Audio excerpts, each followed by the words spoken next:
It is my pleasure to introduce Mr. Leon Kinney. His speech titled, Trains, Trumpets, Tragedies to Triumph, Leading You to Your Powerful, Personal, Provocative Proposition. Possibility. Possibilities. The other word would be ludicrous in this. I think that's what you spelled. Oh, that's all right. It works. The proposition of possibility. Okay.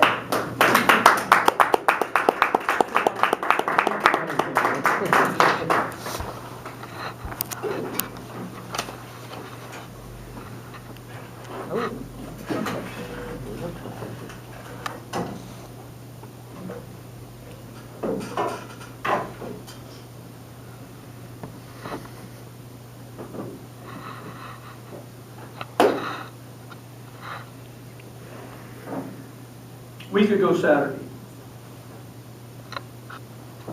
was the last time I was able to visit with this lady. An amazing mother passed away on that day, 90 years of age. This shows her at about age 1. That was about 6 or 7 months after she got on that covered wagon and went from Oklahoma to Nashville.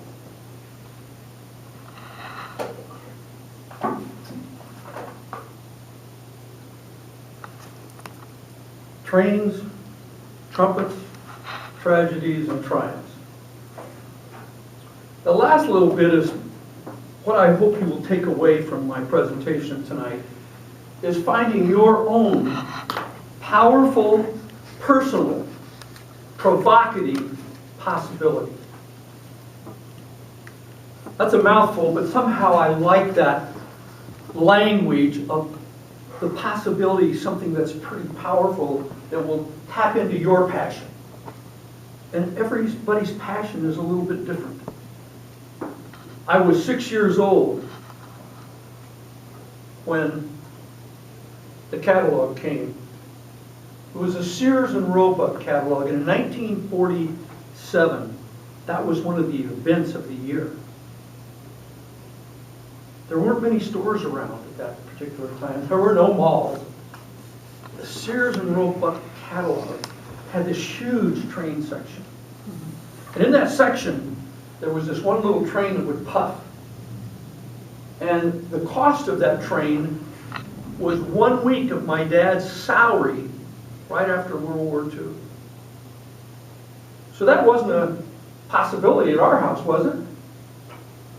It was because of this young lady, who happened to be my mother, who saw my amazing desire to have that little train that when it went around the track, it puffed, put the pellets in. There was no way we could afford it. So she, in October, ordered how many boxes of Christmas cards, and that was my first sales job. And with her help, we raised enough money that that train arrived at the end, so it would be under the Christmas tree. And I learned the power of the possibility of doing something by this formula that I again would share with you.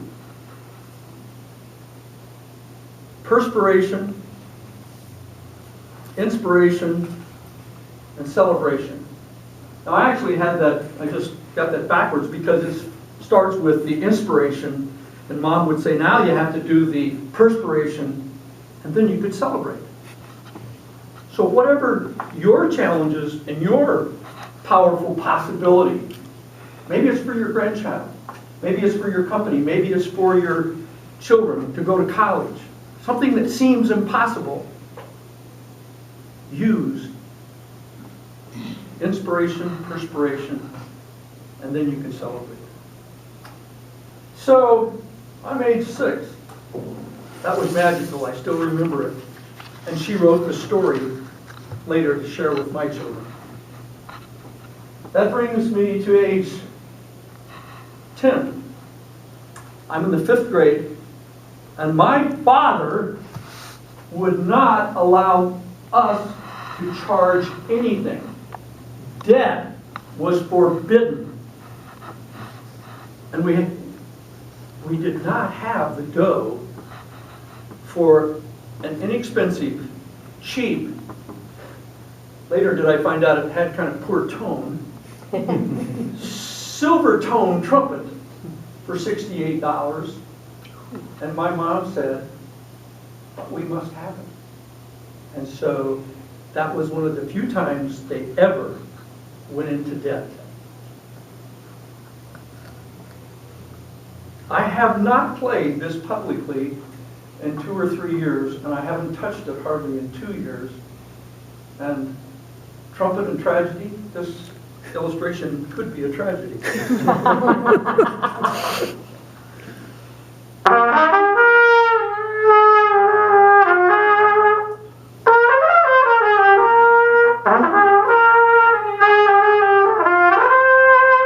That's all I'm going to give you.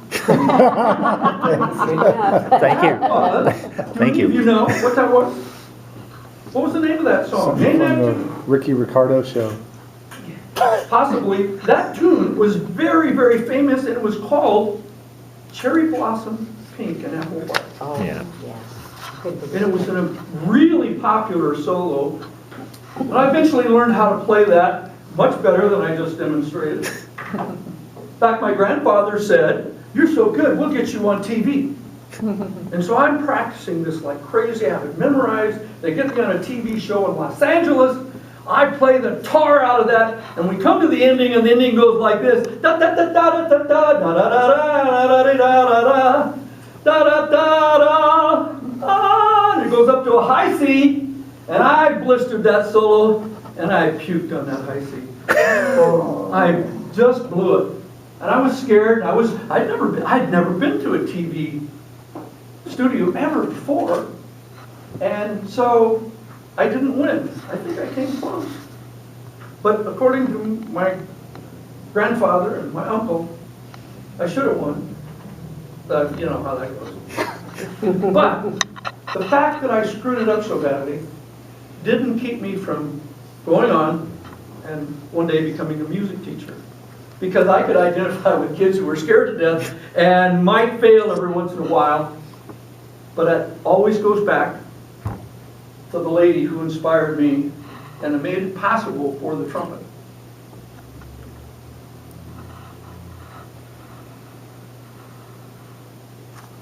Then, talking about tragedies, some people would have said our family was a tragedy.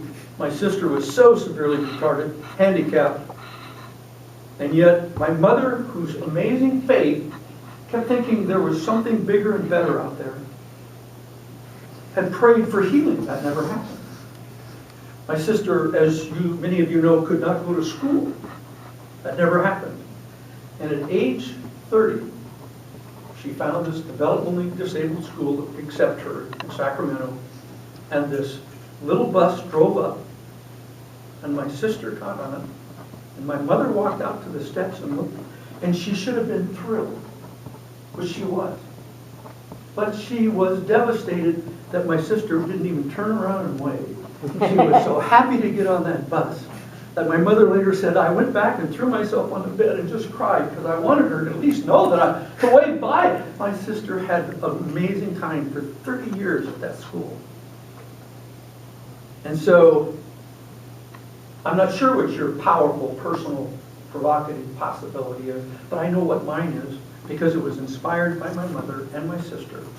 And I've shared that with you before, to raise $1 million for local kids to go to college, and we're at $250,000, and some of you are helping. And for that I say thank you. I'm now raised the goal for $10 million here in North Central Washington because I'm going out to help other schools set up this HOPE program.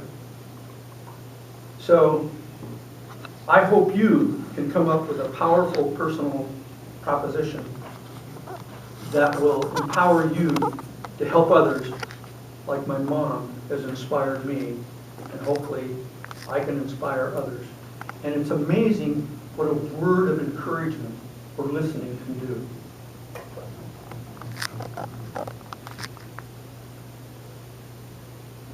Thanks, Mom.